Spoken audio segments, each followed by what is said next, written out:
Welcome to Your Strata Property, the podcast for property owners looking for reliable, accurate, and bite-sized information from an experienced and authoritative source. To access previous episodes and useful strata tips, go to www.yourstrataproperty.com.au.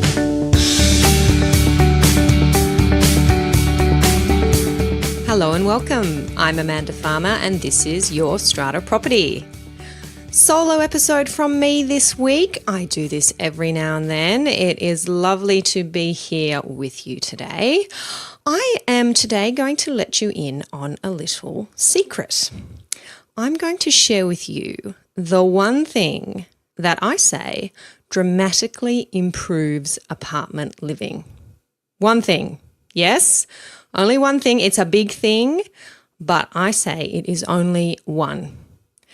And at the end of this episode, I'm going to tell you where you can go to get yourself or the buildings that you serve as a manager on the path to achieving this one very important thing. Now, in my many years having worked with apartment residents, with owners, with committee members, with managers, this one thing comes up again and again as the thing that separates the terrific strata communities from the terrible. In my experience, if this thing exists, then your community is enjoying high property values, neighbourly relationships, everybody likes each other, or at least is reasonably polite with each other. If this one thing exists, you're enjoying productive meetings, efficient meetings, lower strata management fees, lower building management fees, lower or non-existent legal fees. You have community events and engagement. You've got upgrades and improvements to common property. You've got timely, effective repairs and maintenance, and you have happier residents all round. If this one thing does not exist, then you are suffering from reduced property values. You have conflict between neighbours. You've got long, kind of pointless, drawn out, uncomfortable meetings. You have strata management fees that are higher than they should be. The same with building management fees. You've got legal fees because you're involved in tribunal or maybe court litigation. You have no sense of community, no engagement, no fun stuff happening. You have ineffective or no repairs and maintenance. You're not improving the common property, and you've got disengaged, angry, irritable residents. Yuck. How do we get more of the former and none, if we can, of the latter? What is this one thing? Well, I'm not going to keep you in suspense for too long. The one thing is a properly functioning strata committee. Of the many buildings that I've been involved with over the years, it is the buildings with compliant, transparent, engaged, enthusiastic committees that tick most, if not all, of those awesome to have items that I just told you about, and avoid those awful to have items that I followed up with. A properly functioning strata committee. Might sound simple, but so many of you listening will know that it is not so simple to achieve that one thing. We talk about it a lot on the podcast, committees, how they work, how they very often don't work.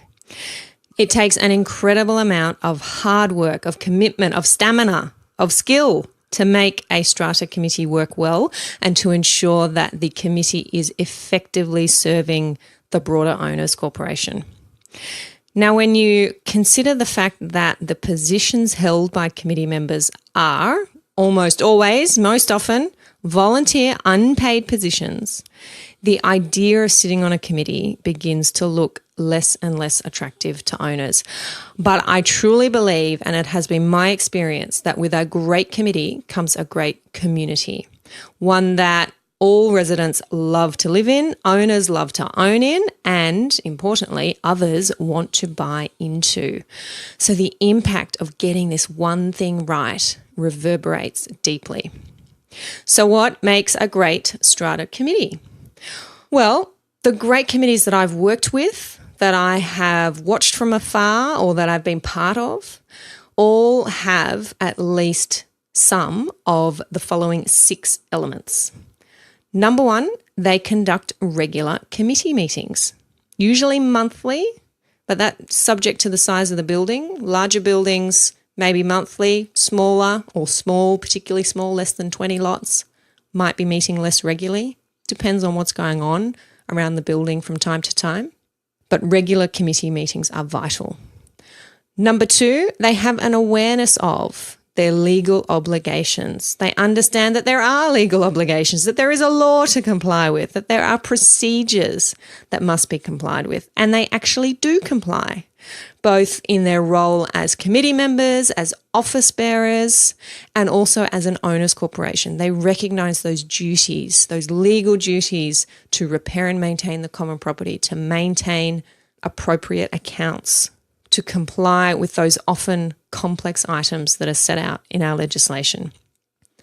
Number 3, they have a good working relationship with their strata manager and they involve their strata manager in meetings. They seek the advice of their manager, they actually follow that advice and they involve that person in decision making, and they know when they've got a good manager. They know where to find the good managers. They understand the importance of having an experienced, professional, well-regarded manager working hand in hand with them. Number 4, the committee members have a range of skills and come from a range of backgrounds. Some of them are retirees. Some of them are young first homeowners. Some of them come from trade backgrounds. Some of them are professionals. They are gender diverse. We have both men and women on the committee.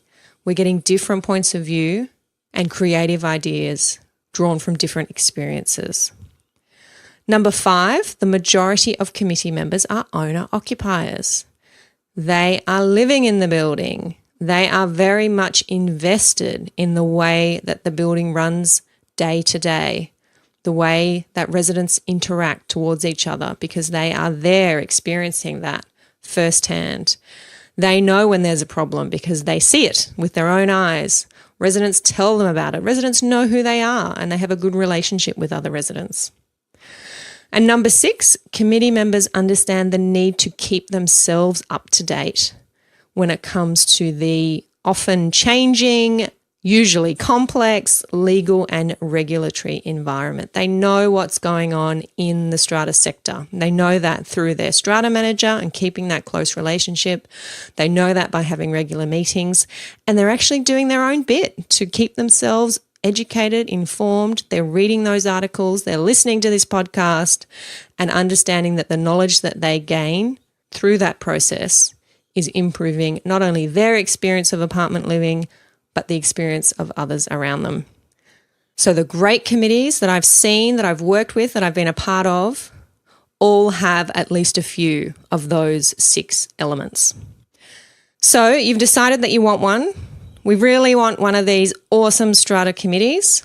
We want to be superstars. We want to dramatically improve our experience of apartment living.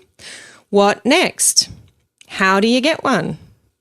Or perhaps how do you transform your current dysfunctional committee into one of these high performers?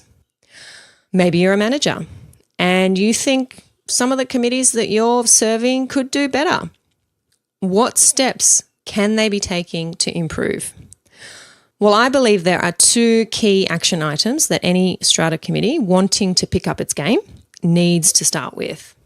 And I've already mentioned a couple of them in that list of 6, but the 2 top items, I say, are number 1, regular committee meetings, and number 2, an awareness of and compliance with legal obligations. Committees that have at least these 2 items right are, I believe, leaps and bounds ahead of their counterparts.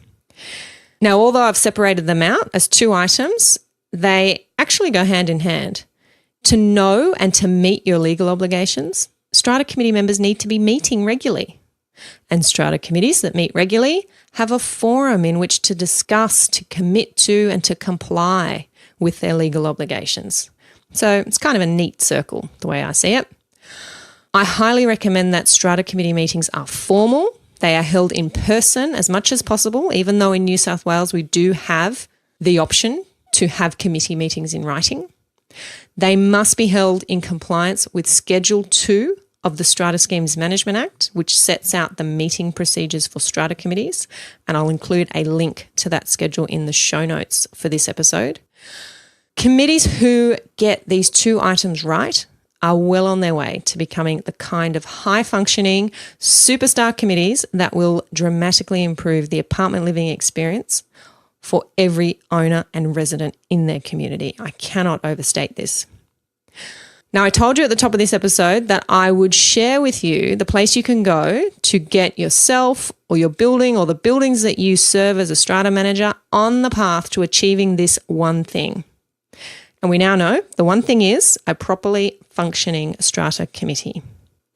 On Thursday, the 28th of March, 2019, I will be conducting a webinar.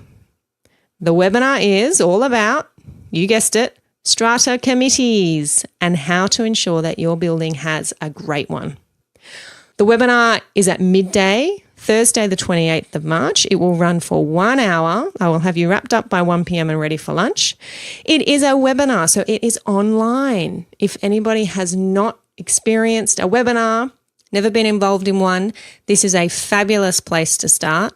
In the webinar, I'll be covering proper election procedures for strata committees, the duty of the committee and its office holders, correct committee meeting procedure, transparent and legal committee decision making.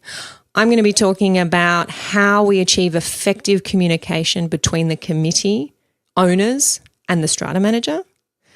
And I'm going to share with you what the very best committees do to ensure peaceful community living and high property values. To register for the webinar, you need to go to yourstrataproperty.com.au/webinar. Now, this webinar is free for those of you who register over at that page. In the past, I've conducted webinars, and if you don't jump in and get registered to attend on the day, they later come with a price tag of $59. So valued at $59, this webinar is free if you go and get registered at yourstrataproperty.com.au/webinar and you attend online on Thursday, the 28th of March at midday. The webinar is 1 hour, finishing at 1 p.m. Now, I always leave time for Q&A, and webinars are fabulous platforms for Q&A. You can type your question in and I'll be able to answer it live for you. So do bring along your questions. I ask that they be strata related, please.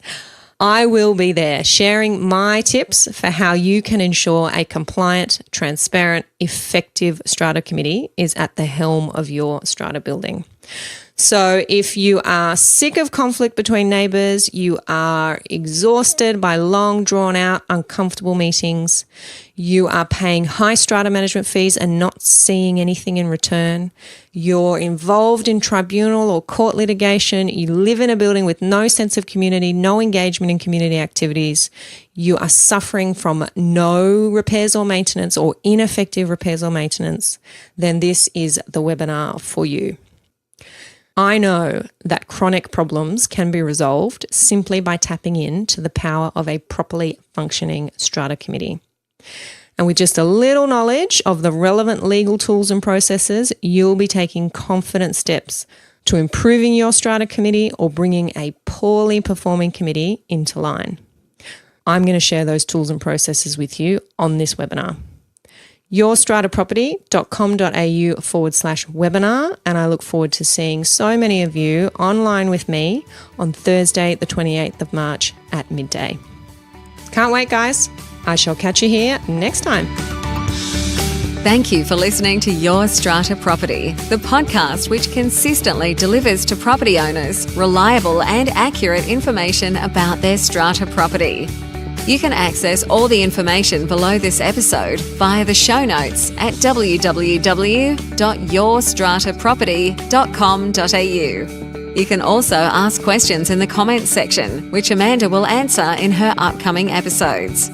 How can Amanda help you today?